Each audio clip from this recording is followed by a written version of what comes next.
The late 1970s and early 80s were a tumultuous time for civil rights in the United States and in Oklahoma. Following closely on the heels of the anti-war movement and the fight for equal rights for people of color, the women's and gay rights movements were gaining momentum and support, as well as opposition. One of the most visible fights for women's rights was in the form of the proposed Equal Rights Amendment to the U.S. Constitution, which would have prohibited discrimination on the basis of sex. In 1981, Oklahoma was one of 4 states targeted as an easy state to win ratification of the amendment due to its supportive governor, Speaker of the House, and President pro tem. Outside influences, most notably now on the pro-ERA side, and Phyllis Schlafly and the Eagle Forum on the anti-ERA side, helped organize locals and campaigned heavily in the state. In the end, Schlafly and the anti-ERA organizations changed Oklahomans' perception of the amendment, and the ratification vote in 1982 was lost. Many of the women who would eventually form Herland were involved in the fight for passage of the ERA. Gay rights were another hot-button civil rights issue in the 1980s. To counter the push for gay rights, sodomy laws, which had originated to prevent non-procreative sex or sex outside of marriage, began to be used in a new way in the late 1960s. Some states rewrote sodomy laws and others enforced them in such a way that the laws would only apply to gay people. Social conservatives then cited sodomy laws as one justification for discrimination against gays. The laws were used in various states, including Oklahoma, to limit the ability of gay people to raise their own children, to adopt, or become foster parents. The laws were also used to justify firing gay people or denying gay people jobs. Jerry Falwell's moral majority, Pat Robertson, Pat Buchanan, and others rallied the Christian right to oppose any societal acceptance of gays and lesbians. In 1978, Oklahoma legislators considered a bill known as the Helm Law, so named for its sponsor, Mary Helm, that authorized Oklahoma schools to fire teachers for engaging in any public homosexual conduct or activity, including advocating for gay rights. Anita Bryant had launched her nationwide Save Our Children campaign in 1977 and lobbied state lawmakers to pass the Helm Bill, which it did overwhelmingly. The National Gay Task Force filed a class action suit against the Oklahoma City Board of Education to challenge this statute. The appellate court ruling affirmed that public homosexual activity, such as physical acts of a homosexual nature, could be prohibited, but conduct, such as exercising free speech rights, could not. The task force appealed to the U.S. Supreme Court, which included Justice Rehnquist, who had publicly compared homosexuality to a contagious disease requiring a quarantine. When the Oklahoma case reached the court in January 1985, it was the first time oral arguments had been heard by the nation's highest court over any gay rights issue. With one justice absent, the lower court ruling was upheld by a 4-4 Supreme Court split vote. Oklahoma public schools continued to require teachers to sign a moral turpitude clause, which said teachers could be fired for anything done contrary to justice, honesty, modesty, or good morals. It was into these tumultuous times that Herland was born. Oklahoma women involved in the ERA and other women's and gay rights activism were the initial founders of Herland.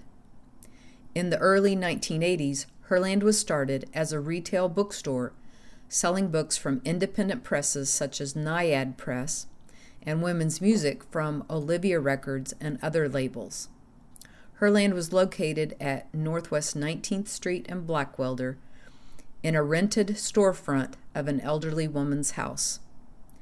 After a few years of operation, the Herland Collective was formed and incorporated as a nonprofit organization. Herland activities grew to include a monthly newsletter, coffee houses featuring local poets and musicians, a lending library, concerts by nationally known women musicians, and twice-a-year retreats at state parks. I got involved with Herland, I think in 1983, which was right about at the beginning. We were still over on 19th Street then, 19th and Blackwelder, in the front of a little house that the owner lived in the back of. It began, a little bit of the prehistory, had a group called Salon des Femmes, the women's reading group, book club, and they started gathering books, and then they had too many books, I think, to put them. And then a very wonderful woman named Barbara Cleveland, who I know everyone else has talked about too. I think she's the one who, she and a few friends, found this place that used to be, it had been a small corner grocery store over in the Blackwelder area. And this old woman lived in the back, and we were allowed to use the front for the bookstore. And so it began as a bookstore. It was open on Saturdays for about 6 hours, I think, like from 10 to 4, and on Sundays from 1 to 5. But we did have, among other things we had consciousness-raising sessions, CR. We'd get in there and we'd raise our consciences, and we'd realize some of the things that we just took for granted. Just like sort of today, people have been going along, getting harassed, and we're seeing the actresses who were so badly sexualized by people in Hollywood. Well, I really, until the Me Too started and it came out, I don't think it was, they really didn't know. You can't heal a wound if you don't know you have a wound. So that's what the CR was about. So, but that was a part of the mission too. At the point where we developed the corporation, we also had some nonprofit, and basically it's an educational organization, which there was plenty of education to be done in Oklahoma. A lot of issues were coming up, and this was a way to get people together and to get them thinking about what was happening and what could be done to make things a little bit better living in Oklahoma. We definitely, we needed a place where we could meet and talk about ideas and share ideas and get support from others. Okay, I'm going through this at my job. And somebody would say, well, I'm here for you. Try this, give me a call this person, because he or she, usually she might be able to help, but it was safe. I mean, it was a time when to be a woman and to be lesbian meant that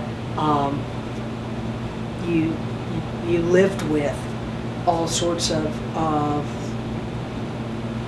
fear. I mean, I had been, when I was in Ada, right after I graduated with my master's degree in psychology, I worked with the Battered Women's Shelter in Ada. Reagan was president at the time.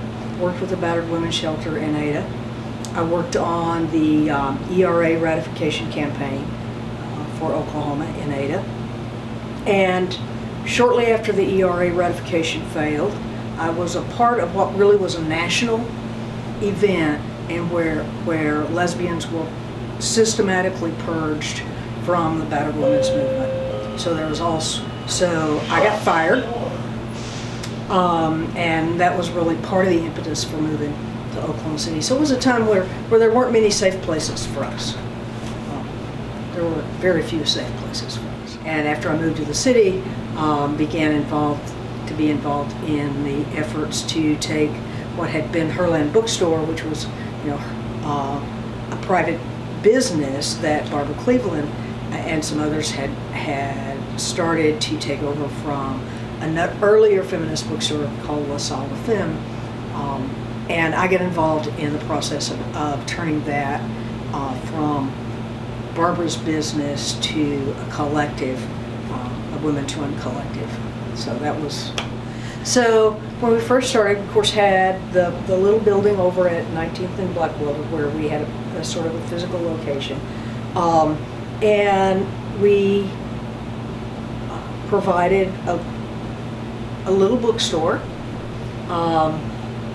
Not so much a library at that point, but a little bookstore and a drop-in center. So we had people there pretty much every Saturday and every Sunday. Somebody would be there, and folks would just drop in. We published a newsletter that we mailed every month to really, early on, probably not as big definitely not as big a mailing list as it became, but we mailed it, we carried it everywhere. We did sort of roving bookstores, so we'd pack up books and we'd take them places.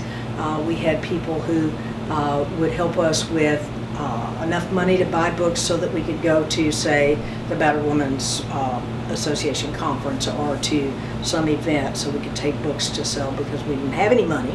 We didn't have any, any resources to really work with, but we had just this little space that was our space.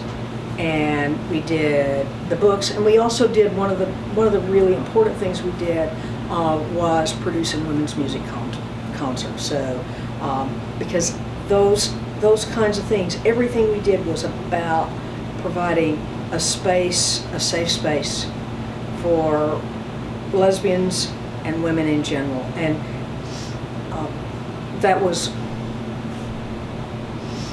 not something you could find very many places. There were bars, but for there to be a space that identified itself as feminist and women-oriented, and there was fear around being really very specifically lesbian, even though most of us who were involved certainly identified that way, but there was fear around it. But to be a feminist women's organization was in itself a radical thing to do. Well, it really is. It's so different because, like last weekend, just last weekend I think, I was at the Women's March, and there are people all around me and women holding hands. I go to the ball game at OU and I see women walking down through the concourse holding hands.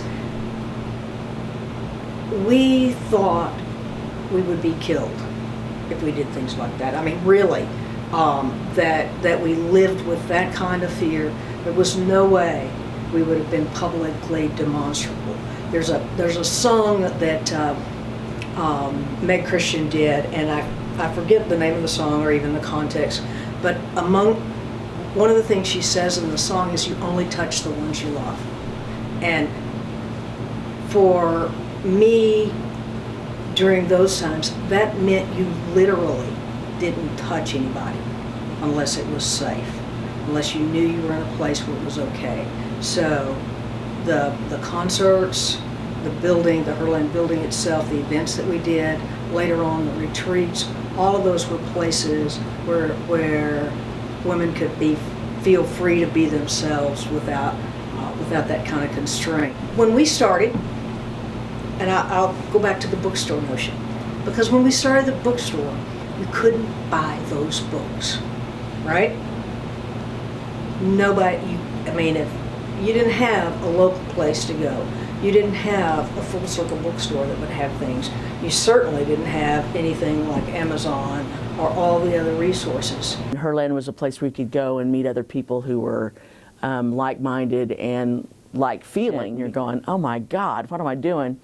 And but Herland was a nice place because you could go and actually be with other people who understood what you were feeling. So Herland was a shining beacon in the middle of this dark desert highway, because it was like nothing. In the beginning, it was like to have a space where you could go in and not have to put on all of those facets of all the bullshit was very nice, even beyond nice, but it was invaluable. I don't think cops go in and bust people in bars anymore.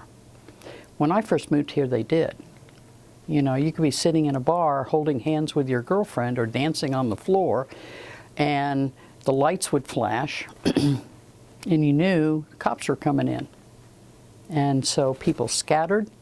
They sat very stoically with their drink in their hand, not touching anybody sitting to either side, nobody on the dance floor. The cops would walk in, and that's very intimidating. Herland was kind of a concept, and we saw a little flyer for it at a local lesbian bar, DJ's, and I can't remember, totally remember, it probably said some sort of organizational meeting for a feminist bookstore or something like that. I mean, I really think the word feminist was in the title. Well, the very beginning, Herland was over on, I think it was 17th and Blackwelder. It might have been 18th and Blackwelder. And that was where I first was at Herland.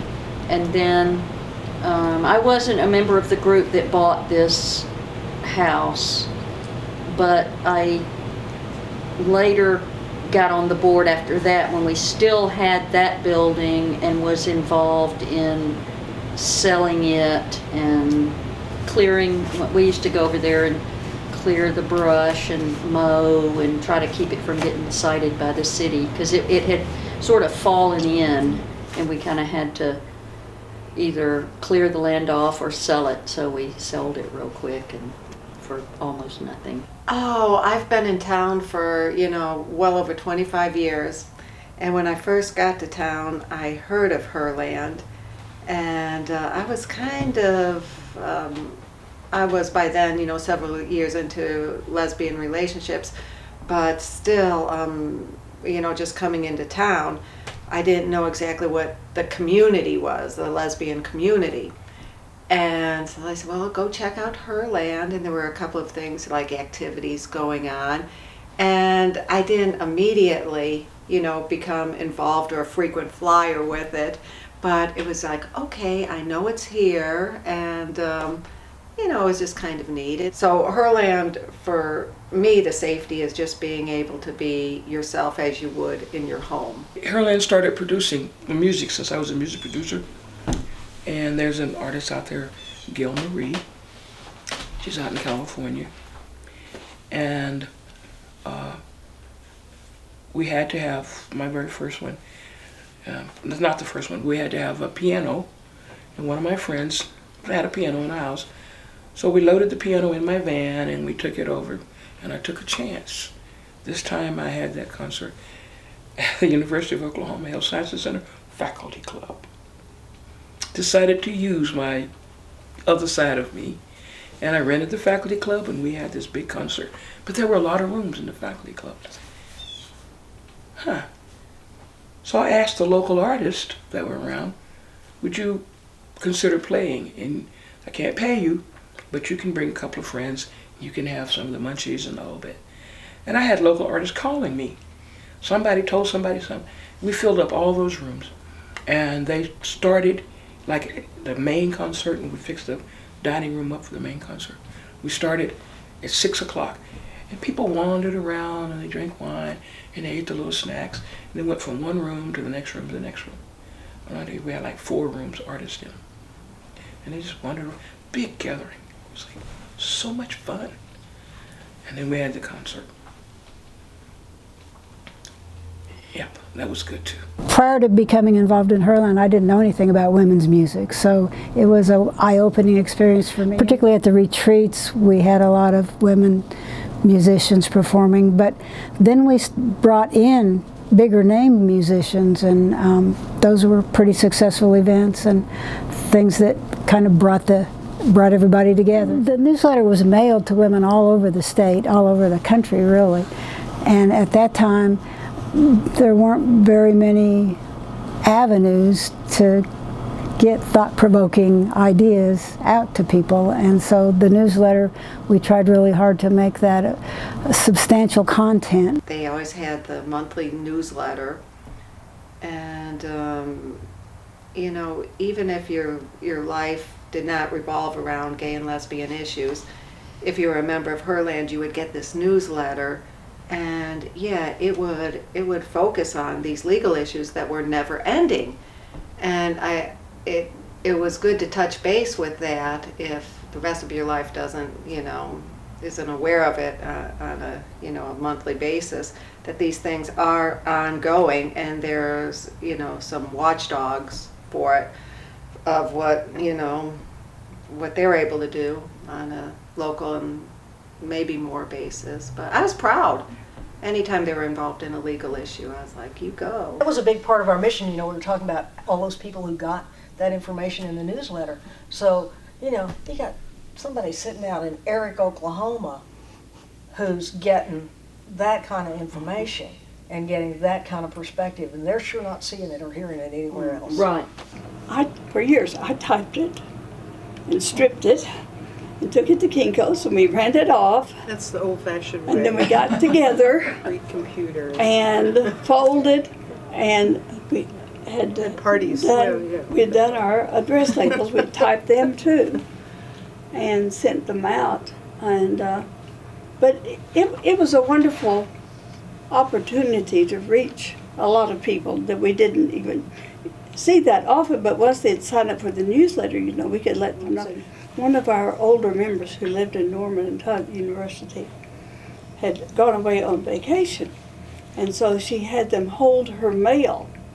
And while she was gone, the newsletter came. And when she got back, there were a number of people who worked in the post office down there that made threats to her because of her being on this list of us getting this subversive newsletter, and just, you are a teacher at OU, and you certainly should not be spreading these ideas. There was always a newsletter from before the time Herland was an incorporated organization. There was always a newsletter, and it was a way just to maintain touch with a lot of people. In the old days, we sent the newsletter out in these little brown paper bags. Have you seen those bags? I think there are relics around. So those little flat brown paper bags that we stuffed it in because it couldn't land in somebody's mailbox again. The safe space thing couldn't land in somebody's mailbox unwrapped. And the newsletter was always a way to give people information about the organization, but we always tried to connect people to more than that, to talk about issues and to be, wasn't just about raising money for Herland or getting people to come to a Herland event, but it was giving them information and connecting them to broader topics. It was always an attempt to be a feminist perspective and to give people a feminist perspective. Yes, the first retreat I sang, Mary Reynolds and I were the singers, and it was either at Osage Hills. It was Osage Hills. It was a really small state park. I wasn't involved in the board at that time, but the people had gotten, reserved a state park, and it was sort of a small one.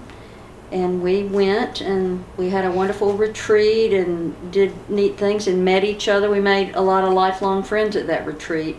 And we continued to have retreats once or twice a year for years and years. And I went to a lot of the early ones, like in the 80s and early 90s. And they were quite an event. We had music from like the women's music circuit.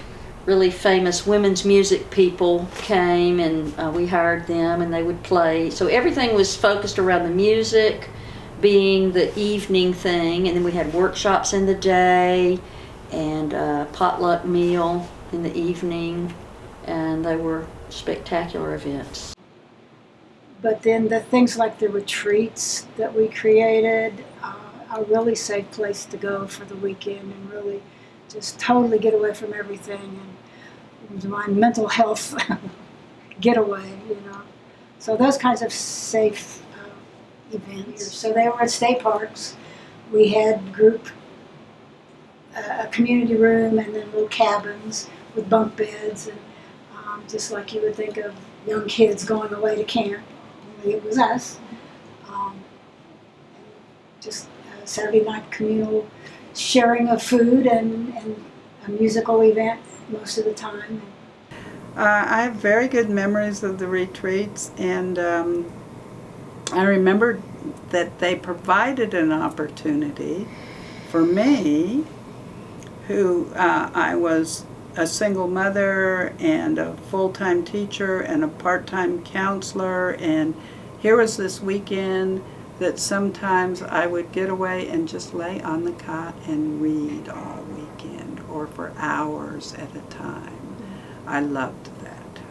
And I loved the music. The music was phenomenal.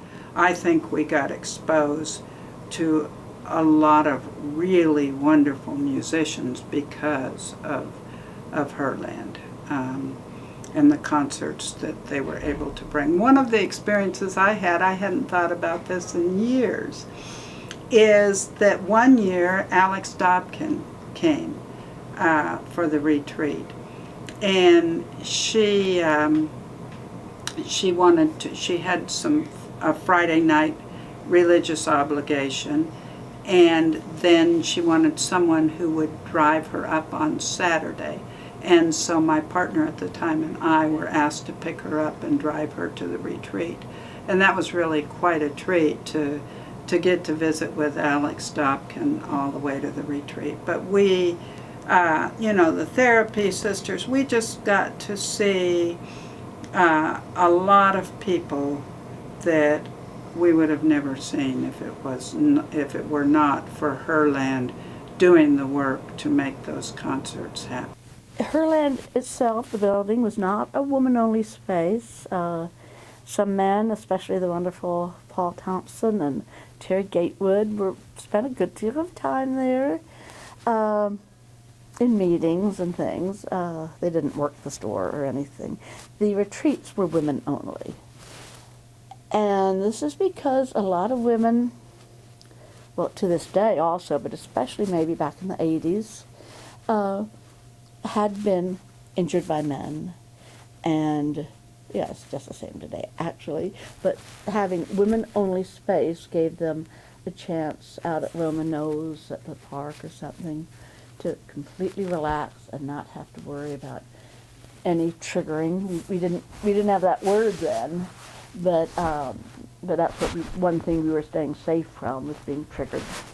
The idea of the group camps were that we charge the person's ability to pay. It would be basically a voluntary situation. And then we would do communal meals. Everybody brought fixings for massive cooking. They have, all the camps have kitchens where you can cook, and walk-in coolers, places where you can bring things. And then we had lots of programs, mostly local musicians, and people would also speak about subject matter that they knew and could be helpful to our community. The retreats started, I think, not very long actually after Herland was incorporated as a nonprofit. And we really, so a few of us, 4 or 5 of us, had gone to a retreat in Arkansas, sponsored by the Arkansas Women's Project. And it was like, wow, this is cool, because it was a space where they had gone to a state park and just had a group of women, and everybody took care of everything, and it was a collective kind of experience. So we thought, we can do something like this. So we came back to Oklahoma. We had on the board a woman who worked, and still does, in the state park system. So knew what kind of resources were available in the state park system. I don't know if, I certainly didn't know that they were there, but the state parks, Oklahoma State Parks, have these very nice group camps facilities that, and if you think about, church camp or scout camp or something like that, a lot like that, where you've got cabins and a central lodge with a kitchen and dining hall kind of place. They vary, but they're pretty rustic kind of places. So we started that, my memory says fall of '86, but that could be totally wrong. I'm not good at dates. And we'd go for the weekend from Friday to Sunday at essentially noon checkout time for the park, and have typically a musician, so a performer, musician, either local women's music, or we try to bring in regional kind of folks as well. So we have music, campfires, just really we're just hanging out.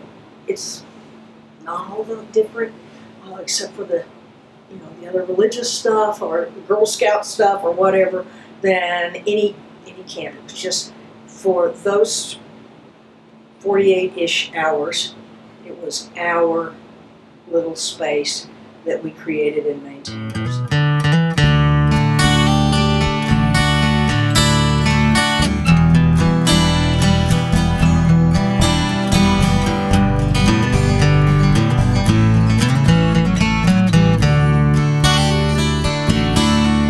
Knock on your door when no one's around. Before I can speak, pour me a drink and we settle down. Being alone with the lights too low, you pull down the shades and I hear you say no one will know that I'm stepping in through the back door to heaven. Let myself in to a world of love, love, love, love. You know it's not right, hope nobody finds out that while she's stepping out, I'm stepping in through the back door to heaven. We pass on the street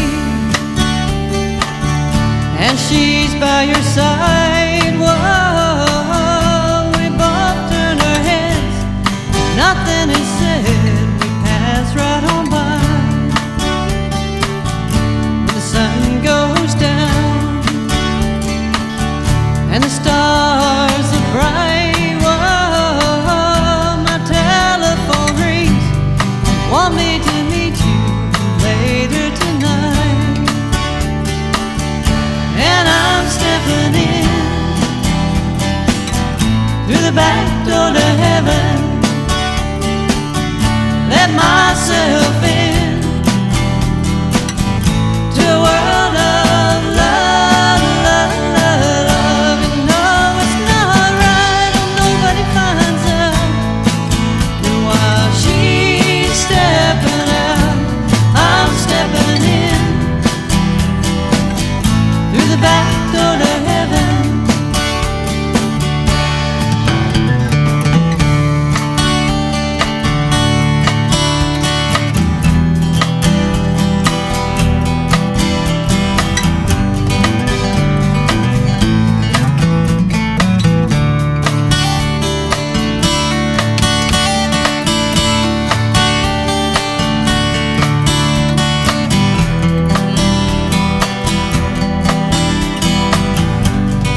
the back door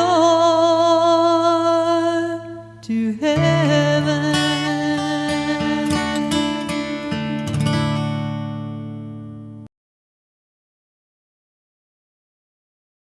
When it was founded, you know, it had to have bylaws to be incorporated with the state and everything. And I believe those original bylaws talk about the structure being a collective, and that decisions would be made by consensus, and that the officers of the organization were not called by the traditional terms of, say, chairperson, vice chair, secretary, and treasurer. Instead, they came up with their own nomenclature, which was the person with the responsibilities of leading meetings and things like that was Sister 1, and then next was Sister 2. Sister 3 was secretarial type duties, taking minutes, things like that. And Sister 4 did the treasurer duties. For many, many years, Herland continued with that type of, you know, organizational description and ran the meetings using consensus. Sometimes there would be kind of stalemates in the decision-making process, because somebody would want to block something or not agree with something, but they wouldn't put forth an alternative to be considered. And that's kind of the crux, I think, of consensus decision-making, is if you really can't support something and you can't back off and say, I will allow it to go forward even though I don't agree with it, then you have to put forth alternatives to be considered. But the thing I really liked about it was there was a woman named Kathy who was really reluctant to get into that rotation because she didn't want to be Sister 1. But I don't remember if she was behind me or what, but I felt like I was kind of nurturing her along, and it was a really cool way to do things. One of the other things about Herland that I think is really important, and kind of fits in this sort of talking about the collective consensus model, is that in terms of the women who are involved, we are all very different. We come from very different backgrounds. Some of us are highly educated people. Some of us know little education. You don't qualify as little educated. Maybe less formal education. Less formal education. Right. We had some who very little education, very little knowledge of the world at all. Right. Working class, people who are really poor. I mean, and you know. One coming up through the foster system. Yeah. So lots of differences there in terms of sort of where we come from, particularly around class. We're much less diverse in terms of race, but particularly around class. Sister 4 actually was begun to be assistant treasurer, because treasurer is the hardest, and it's the most work, and it's the one that some people just were afraid of most. Especially if you have 13 to 15 different background women coming with all kinds of ideas. But the special thing about it was that everyone expressed those ideas or concerns, whether it was minor or major or kind of out in the universe or just very practical. When we were incorporated, the initial, I know it's different now, but when we were incorporated for many years, the structure of the board was set up to be a collective. So we're a collective operating by consensus. And that was really important to who we were and who because it was our organization. It didn't belong to any one person. Certainly there were people who took leadership roles, but didn't belong to anything. The way the officers worked was it was a rotation. You signed up, you started as Sister 3 and you worked your way through. So you started as Sister 3 and you worked your way through there in a 6-month rotation. So nobody was in one place too long. It was long enough that hopefully people learned the job, but not so long that anybody got control, that it became, that person became identified with that function. And that was really an important part of the collectivism, making that happen. It was always difficult. That transition and consensus decision making, always difficult. I first went to a Herland kind of beginning meeting, I think it was October of 1982, wow. And then was not really much a part of it for very personal reasons, and probably 84, maybe 85. And then I got involved with the board, and I don't necessarily work that well with others sometimes, but I learned a whole lot about working with people by being on the Herland board. Oh, it's always been like a consensus based, which I never understood because I'm very pragmatic, and how are you going to have a consensus of everything? Let's, have an odd number of board members and, what's the majority, end of story.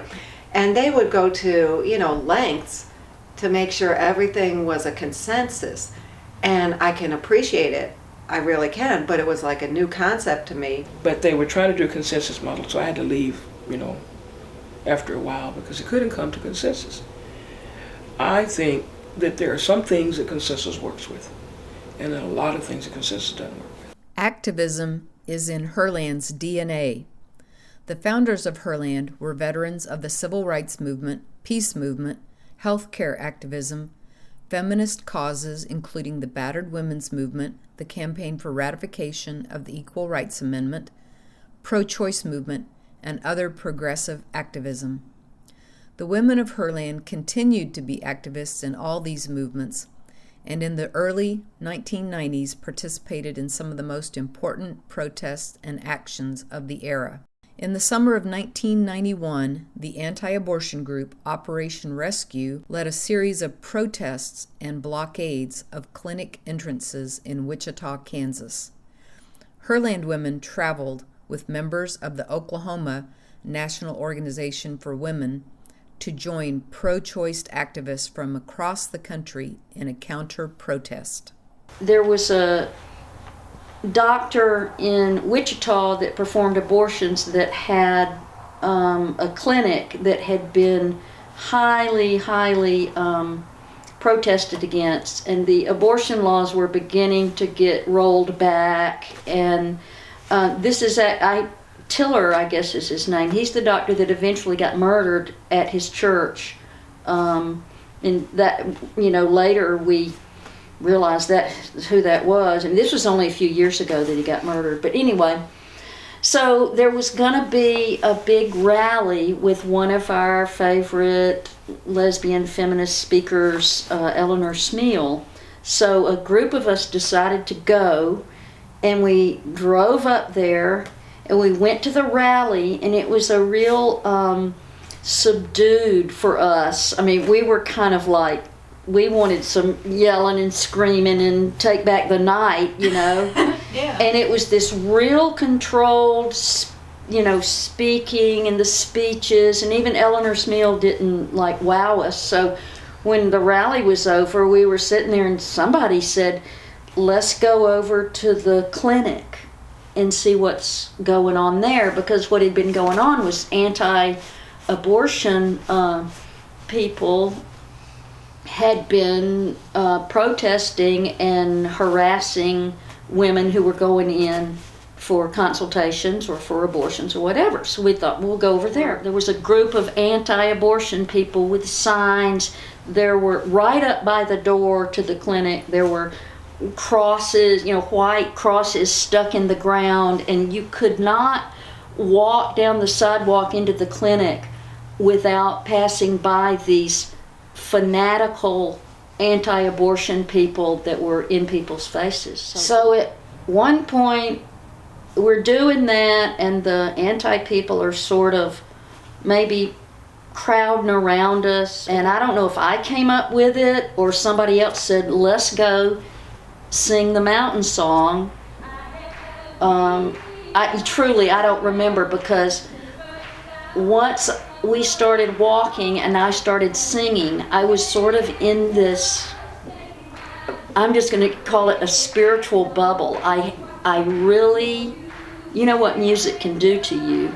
And we felt so tight and so in such conviction about how important it was that we were there showing that we were pro-choice and we weren't going to let them take over that day anyway. And I'm singing at the top of my lungs, and when I'm singing, you just can't touch me, right? And my friends were like crowded in around me, and I recall that some of them seemed like they were petrified because we were walking down into the middle of these religious fanatic, but we're singing, and my friends who always sang with me they were singing at the top of their lungs. And I'm singing, and this guy is right behind me like, murderer, blah, blah. And I realized I'm singing ain't gonna let nobody turn me around, and I'm not facing him. So I turned around and I sung it right into his face. And it was like, oh God, it was so powerful. By the early 1990s, abortion rights had been eroded by 12 years of Republican activism. Women from Herland joined nearly 750,000 people in Washington, D.C. on April 5, 1992, in the March for Women's Lives, organized by NOW. On Friday, April 3rd, Herland women boarded a sleeper bus chartered by the Oklahoma State chapter of NOW for the 26-hour trip from Oklahoma City to Washington. After picking up more riders in Tulsa, the bus was full and on the way to Washington, D.C. According to one rider who described the trip in the Herland Voice, it was without a doubt the most uncomfortable 52 hours of my life. It was 52 hours of the most enjoyable hours of my life also.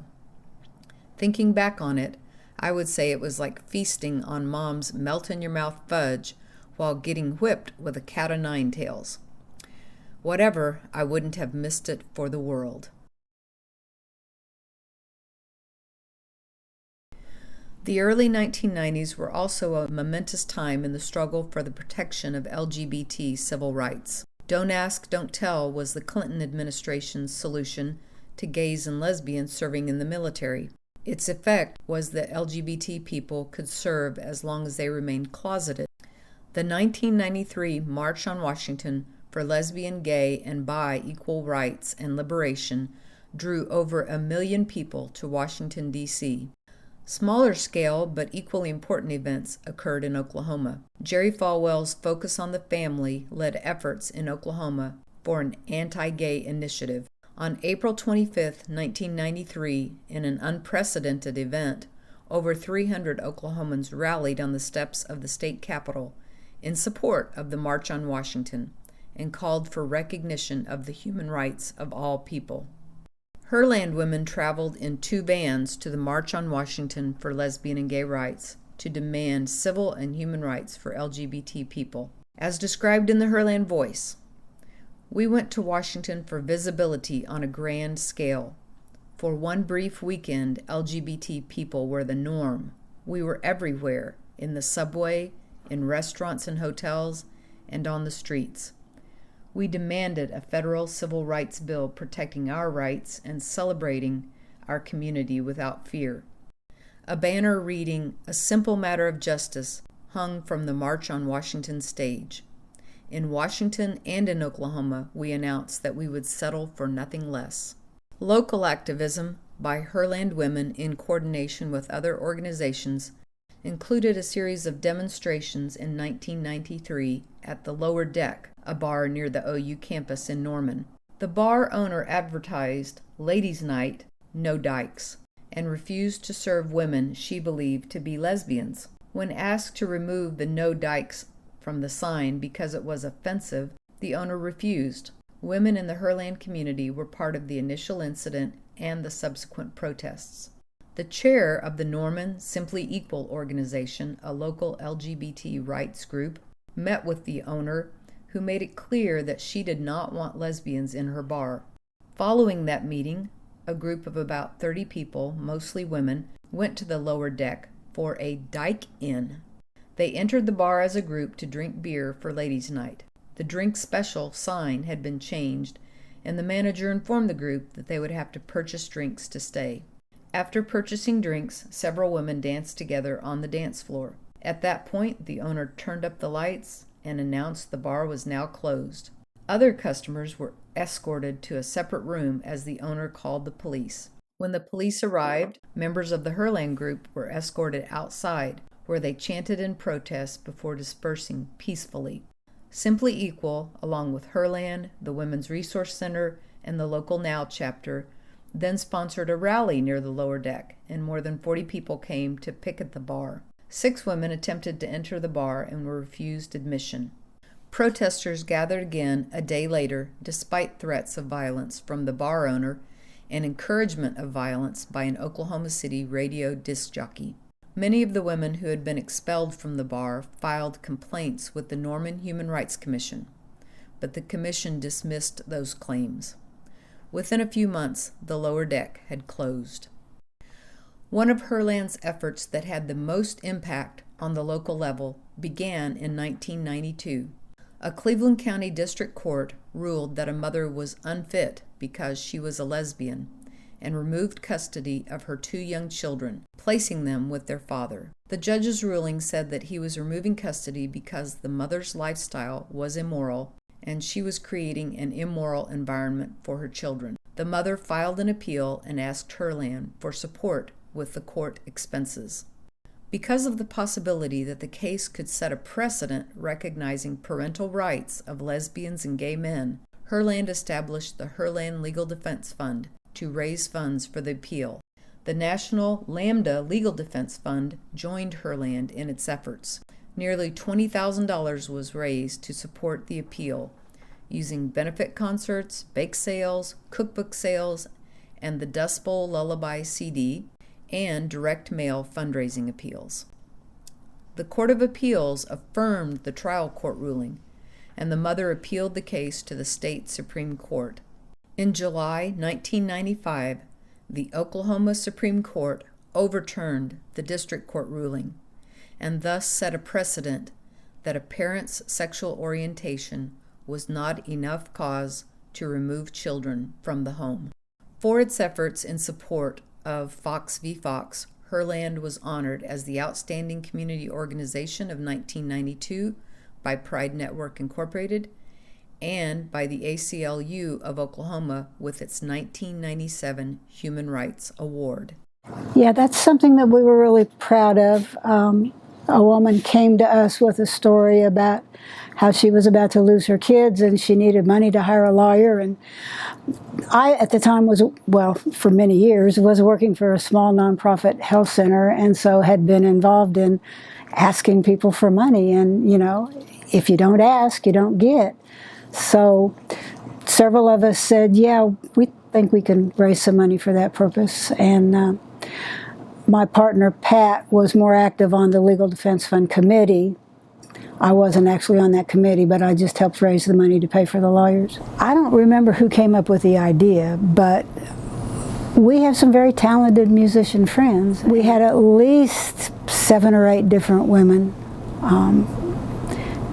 who regularly were involved with Herland activities, and so they all did one of their songs on the CD, and of course we sold it at the bookstore and that kind of thing. But I mean, there's a woman who is still performing. She wrote her very first song for that album, and she's still performing that song to this day.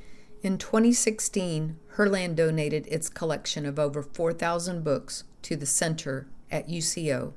I believe that Herland has played an important role in Oklahoma City of creating not only a safe space, but a particular kind of safe space for women to explore themselves in a way that is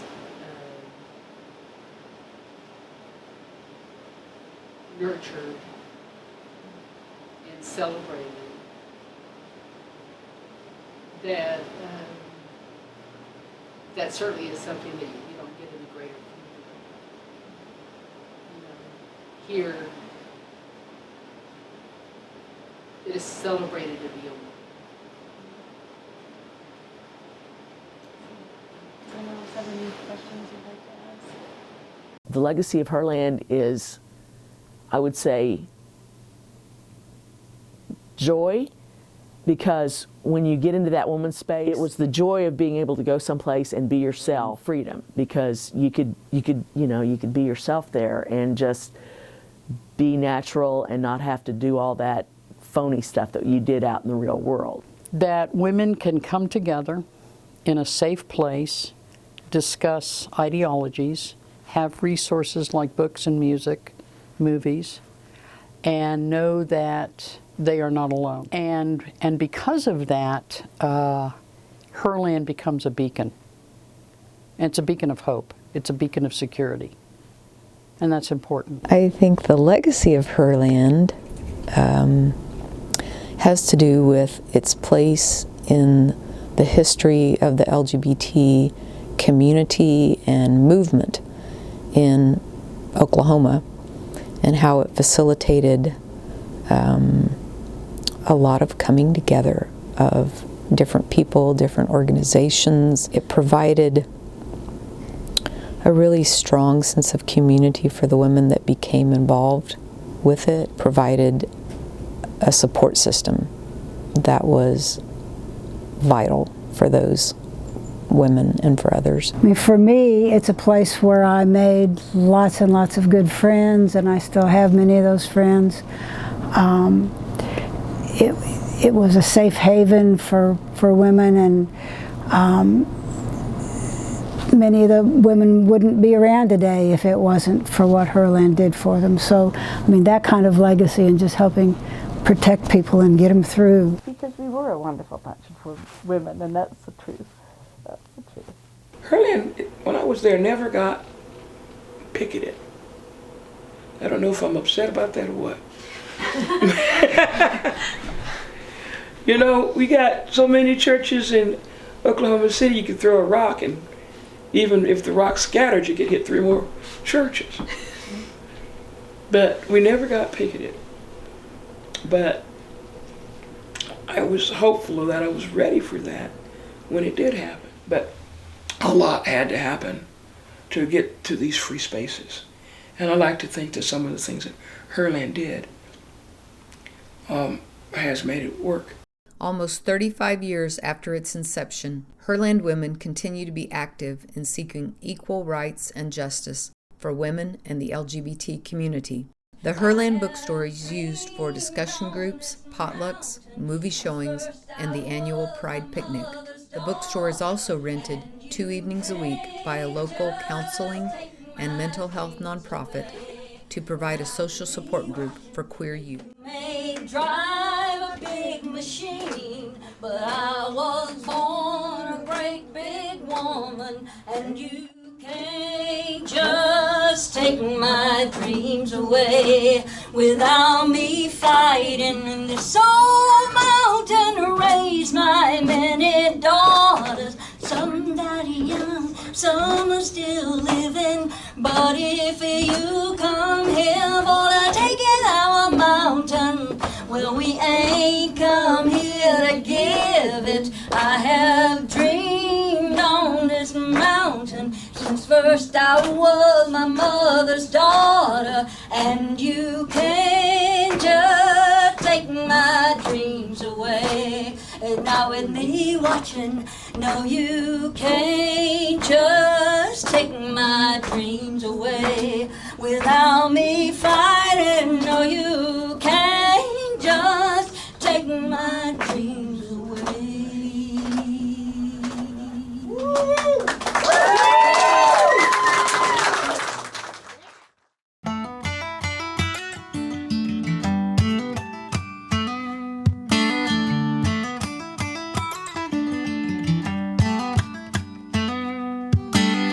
I stopped off in Oklahoma back in 1982. I thought I'd stay a month or so till I figured out what to do. Now, some years later, I'm like a sailor washed ashore. The questions I was asking then don't need answers anymore. I found the people I was looking for back in lonely days gone by. I found them in the prairie land, Dust Bowl lullaby.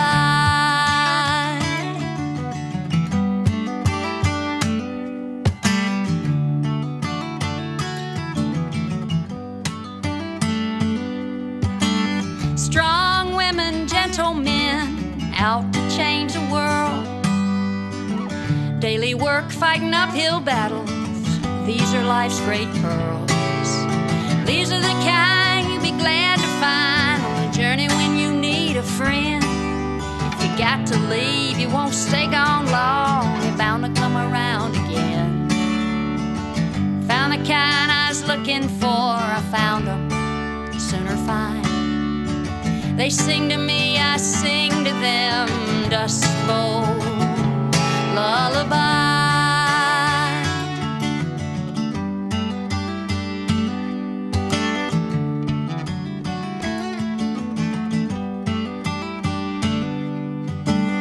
Lavender rose bush placed so dear on the grave of my little cat. They make me marbles hand painted so fine. He had a bar where I sang for the hat. They followed me round and cheered me on. I'm cheering them on too. That's the way that we have learned to keep us muddling through. These are those I was looking for. We walk the same tight wire. We love to play and work and sing a Dust Bowl lullaby.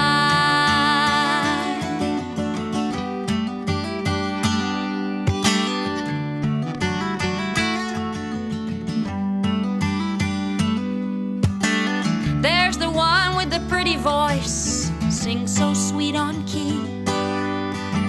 Someone lives in my old house, someone takes my picture for free. Telephone lines, friend and lover, like a beacon on the darkest night. We stay up late like we were young again. Everything ain't gonna be alright. I found them without looking. They showed up on the slide, singing loud and clear and free. Dust Bowl lullaby. Yeah, I found them without looking. Snuck in on the slide, singing loud and clear and free. The Dust